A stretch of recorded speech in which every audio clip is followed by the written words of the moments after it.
Le 16 novembre 1934, François Vineuil écrivait un article consacré à l'acteur comique Noël Noël. Nous allons écouter plus particulièrement le passage consacré à la critique du film Mademoiselle Spahis. Texte intégral. On voit encore Noël Noël dans un vaudeville archi-traditionnel, celui-là. Mademoiselle Spahis. Il se compose une nouvelle silhouette, adéquate à sa chéchia, un nez interminable, plongeant sur un menton rond. Avec ce nez, il prend du flair. C'est lui qui mène les événements. Hélas, quels événements! Des officiers supérieurs, leurs épouses, un pâtissier qui veut faire son service militaire, et un bureaucrate qui voudrait être réformé, des tourlourous qui se déguisent en dames de province, et de jeunes personnes qui s'habillent en spahis. Tout cela se poursuit, se bouscule et s'empêtre sans la moindre raison apparente.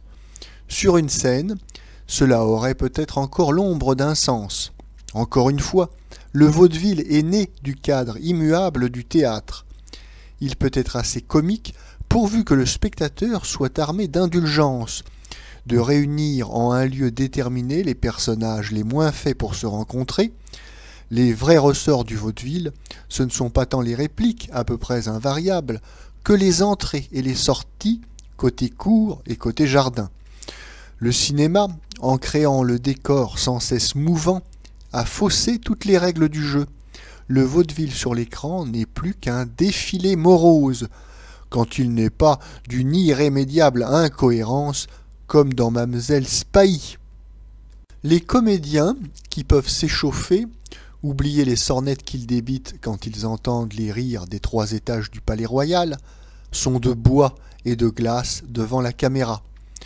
Transformé en pantin gesticulant à froid, un bon acteur, tel que M. Saturnin Fabre, gémit certainement, après chaque scène, « Mon Dieu que c'est bête !» Et nous ne le devinons que trop.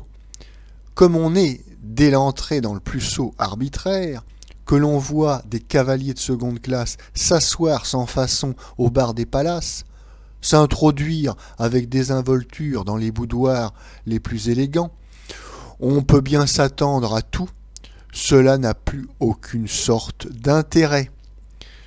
Dans un travail de série aussi grossier, Noël Noël, par son accent, sa mine benoîte, tire encore son épingle du jeu.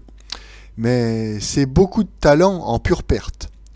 On invite d'ailleurs maladroitement Noël Noël à rééditer, sous une autre défroque, ses trouvailles d'Adémaï Aviateur.